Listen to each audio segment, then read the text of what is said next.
Lands of Our Ancestors, Book 3, written by Gary Robinson, published by Tribal Eye Productions, read for you by Manuel Gallegos, Jr. Copyright 2020.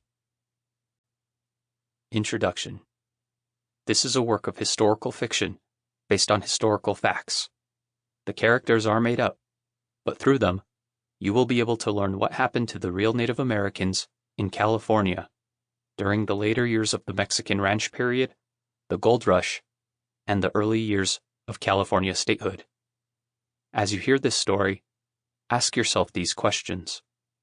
What would you do if you had to protect your family from dangerous foreigners? How would you get them to safety and make sure they are fed and cared for? What qualities and skills would you need in order to do this? How would you react as things got worse as time went by? These are some of the questions our main characters, Kilik and Tuhuy, their families, and their descendants, had to ask themselves as they continued on their quest of physical and cultural survival. Chapter 1. Wearing Disguises. The lands of our ancestors are covered with an ocean of strangers, Kilik's father had said before the family left the village known as the Hidden Place. Our continued survival is what's most important now, Kilik's cousin Tuhuy had added.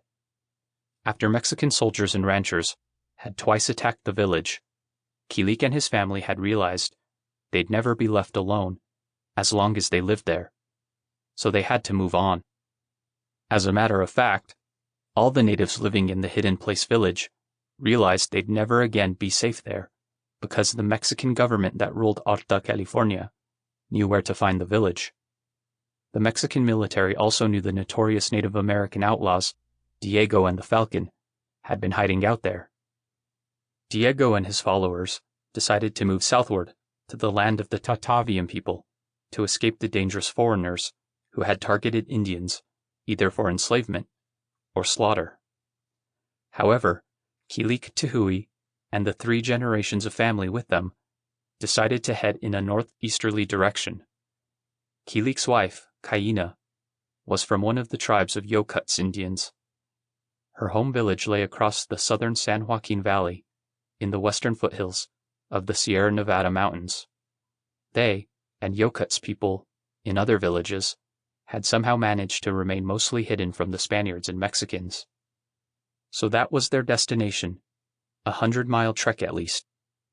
This journey might require them to move in and out or through Mexican settlements, which could be... Sample complete. Ready to continue?